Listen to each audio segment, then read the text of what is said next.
All right, here we go. Hi guys, welcome back. This is Juan with Colt Buildings, BARNDOMINIUMS, and we are so excited to have you guys today. This is my partner, Mr. Jeff.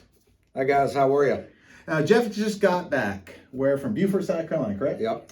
Down in And Beaufort County. we took over a project that had pretty much the ball was dropped. Let's just be honest, okay? Mm-hmm. And Jeff, you had to go through some I guess you had to go through some hoops to jump, right? So tell me about your experience about going through these hoops down there in Beaufort, South Carolina. When you got there, pretty much about experience, what you had to do to resolve the situation. Well, first of all, when I got there, I didn't know what I was walking into. Yeah. And there was a lot of things that was already being done that shouldn't have been done even before permitting. Such as? Well, one, trees were being removed. The lot was cleared, form boards was up, plumbing was in, and there was no permit. Okay, so they had cleared the land, right? Yes. You got to have a tree and topo, which topo. What is topo? Topographic is your elevations and the lay of the land, correct. And in the low country, they have... Now, explain low country. Now, okay. we're building in all 50 states. So we're in South Carolina. So they have something called... Beaufort County, South Carolina. Low country, then you got... Midwest. Upstate. Right. Upstate South Carolina. So, right. So the low country in South Carolina is down around Beaufort County. They have topo and tree. There's certain trees you can't take out, like live oak trees, certain sizes.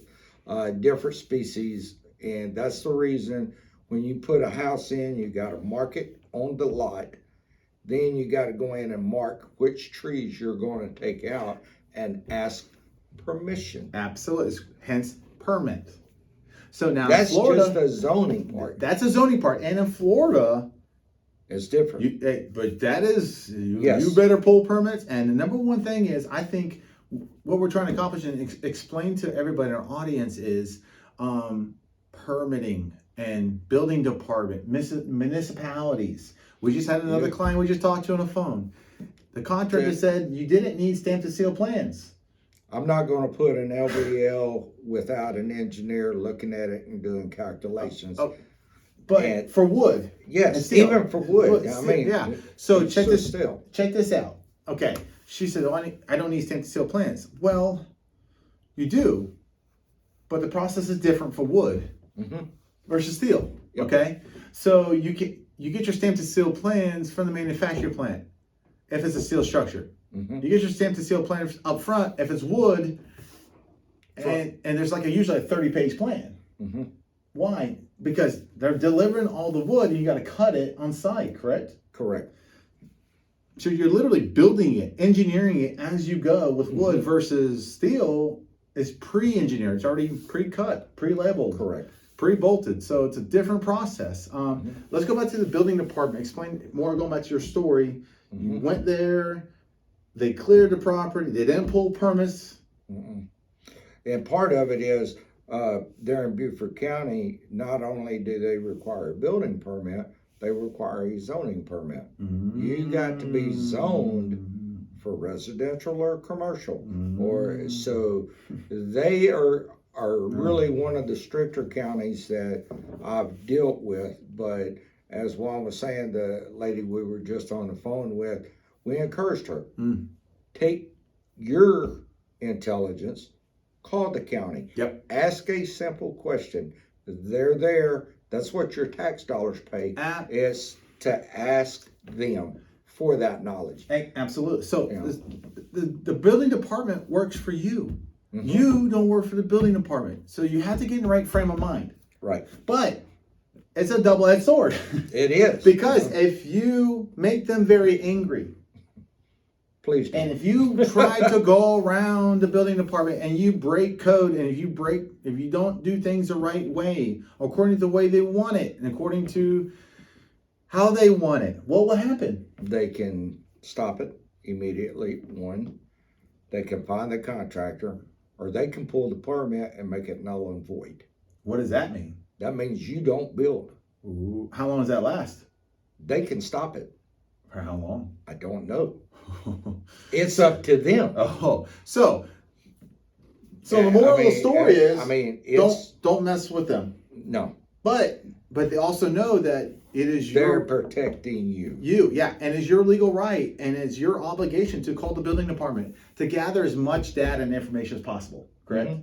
Yeah. And it's every building department and every zoning in every area around the country, in Fort Myers, Florida, and in Greenville, South Carolina, and San Antonio, Texas, and Denver, Colorado, are they all the same? Nope. Are the state regulations for licensing builders in the state all the same? No. All right. So every even different parcels and how they're zoned, are they even the same? No. And that's the thing is, we as general contractors, when we take our tests, we use an international building code. Mm-hmm. Every 3 to 5 years, they update that and change it. And that's what we go by. That's our encyclopedia. Mm-hmm. That's our Bible for building a house or a structure. But each county regulates, and city, because you've got 15 municipalities in a county, you're going to have 16 different ideas. Yep. That you're running with. And basically what we're trying to convey to you guys is do your research. Mm-hmm. Okay? And just know that you just thinking that you know something, you really need to know this industry. You need to know how it works, mm-hmm. how it flows. There are experts. Jeff's an expert. He's been in this building industry for 30 years. That's why we're partners. At the end of the day, I've been around the building industry for years. I'm a researcher. I love reading. I love to study. I love knowledge. We want to encourage you guys to do the same with your builds, especially your custom builds, your barndominiums. Know your coding. The more you know, the faster you're able to move. Okay? Correct. And here at Colt Buildings, and with our barndominium department, and with our commercial department, and with our government contracting, which are approved by the SAM approved by the U.S. military to do government contracts, you got to know the code systems. And please call us. We do everything. We do everything. We are great. We're communicating. We change our systems. We're moving faster than ever. Yep. We have licensed builders, licensed building companies. We have our own interior design team. We have our own architectural team. We have our own, even ColtEngineeringFirm.com does a structural engineering. Yes. For different codes in different states. Some are highly regulated, some are not. Mm-hmm. So it's very, very important. It's your due diligence. You need to go down to the building department. Tell them your property parcel ID. If you don't even have an address, just tell them your parcel ID. Okay, mm-hmm. They can pull it up on. They can pull it up by your last name. Exactly, which is on a program. Yes, GIS, which is Global Information System. The GIS is basically an aerial view that views in all the property, shows you the property boundaries, lines, tells you who owns the deeded property, okay, mm-hmm. and tells you who owns the title of that property. Everything with that property tells you who owns it, basically. And it's got the history behind it. Yeah, who owned it before, what complications with the property. Mm-hmm. It's kind of like the history, the resume of the property, per se. Yeah. Right? Shows you the topography, shows you even some that, there could have been a plant there 100 years ago where that soil might not perk for well water. It might be contaminated. You don't know. Exactly. So these are things that we know to check, and we encourage the homeowners or the mm-hmm. clients to, that's the reason we ask a lot of questions too. And they say, well, why are you asking so many questions? You're supposed to know that. Well, yeah, we do know, but that's the reason we're asking questions.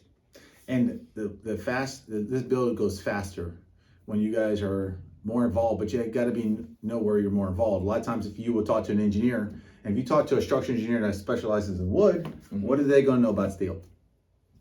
Not much. Okay. Yeah, if you go talk to a mechanical engineer or civil engineer, what are they going to know about steel? Or clear span steel or tubular steel versus cold form steel, so-called C-channel steel, or red iron is totally different. Mm-hmm. Even the engineers who engineer differently are specialized in different types of engineering. Mm-hmm. When you're asking for a stamp and seal, do you even know what you're asking for? No. Probably not. Probably not.